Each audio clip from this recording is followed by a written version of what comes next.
Hi everybody, welcome to this introductory video for this week's module on Judaism.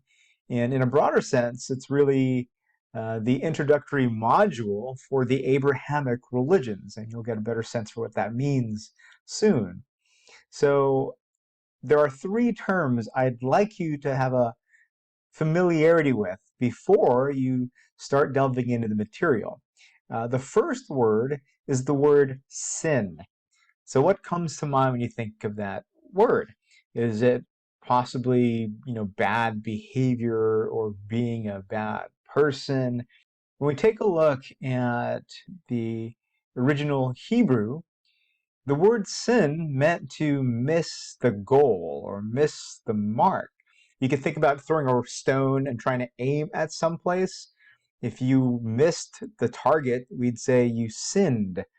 Or if you imagine trying to travel, so the Jewish people were nomadic, they moved a lot. If you were to miss your destination, you took a wrong turn along the way, that would be referred to as sinning. You sinned. Within the Abrahamic traditions, and by that we mean Judaism, Christianity, and Islam, to sin then is going to refer to missing the mark or missing the target for who we're supposed to be as human beings, not being on goal for the type of people God had intended us to be.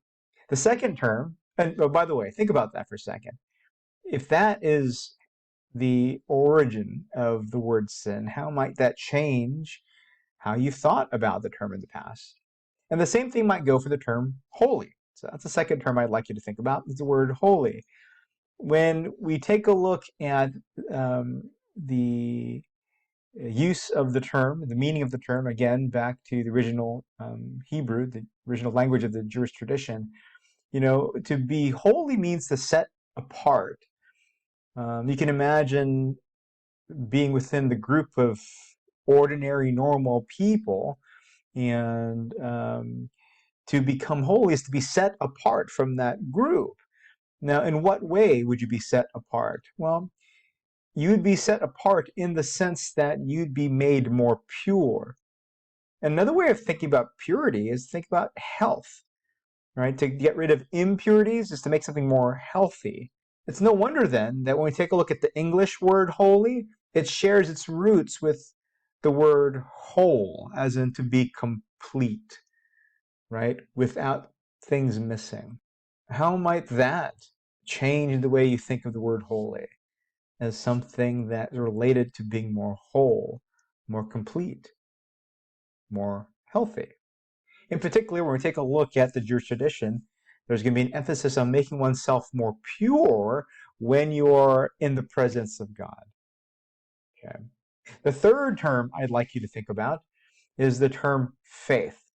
And in our life and times, and especially in Western culture, post-Enlightenment, when science dominates, we often think of religion and science as butting heads and in conflict.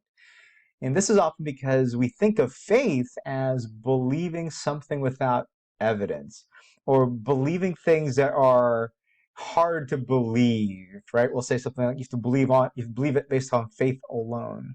Well, again, if we take a look at the word faith, it stems from the Latin term fides, and that just refers to trust. And when we take a look at ancient Greek and how the word faith is translated, it's translated into the same word in ancient Greek that refers to trust. Just think about how we use the word being faithful.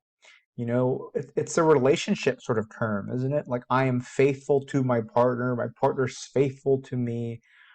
So it's not so much about belief as it's about trust in somebody else, and those people having trust in you. So notice that faith then it's this substance that you have, right? It's this characteristic. It's this thing within you.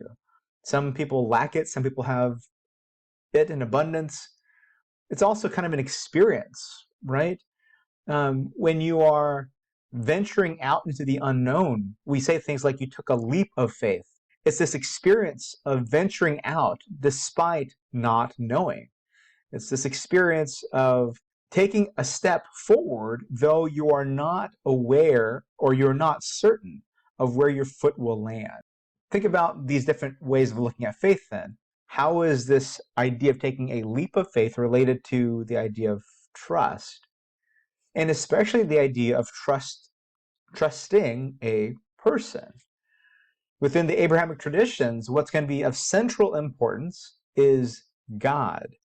And oftentimes we see God as represented in the form of a being, God being thought of as the supreme being. So in particular, when we took a look at the Abrahamic traditions, faith is about trusting God and God having trust in you, you being the type of person that's worthy of God's trust. But what about other religions? What about like Taoism and Buddhism and Hinduism? Why do we call those faiths too? Well, you might want to ask yourself, in what way are those religions related to trust? What are you trusting there?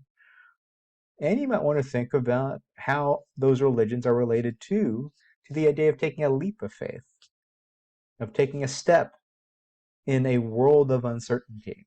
How might those religions help us do that? So, with those three terms in mind, here's what you'll be learning this week. First is you'll be learning about the idea of Abrahamic traditions. What does that even mean? Why are Judaism, Christianity, and Islam referred to as Abrahamic faiths? You'll learn about the distinction, or at least a broad sense of the distinction between Eastern traditions and Western traditions, knowing how the Western eye looks at the world in contrast to the Eastern eye, is going to give you a better sense of the mythos of Abrahamic traditions. Because as you'll see, they don't look at the world exactly the same way. So in addition to learning about Abrahamic traditions, you'll learn about the mythos of Judaism. So let's go ahead and take a look here. You'll learn this week about the ultimate for the Jewish tradition and for actually the Abrahamic faiths in general. And the ultimate is God. And in particular, you're going to learn about what God means, who God is to the Jewish people.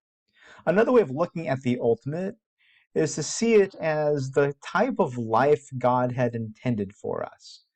And you will see that described within the readings and lectures this week. You'll also learn about the human condition as portrayed by Jewish literature and teachings.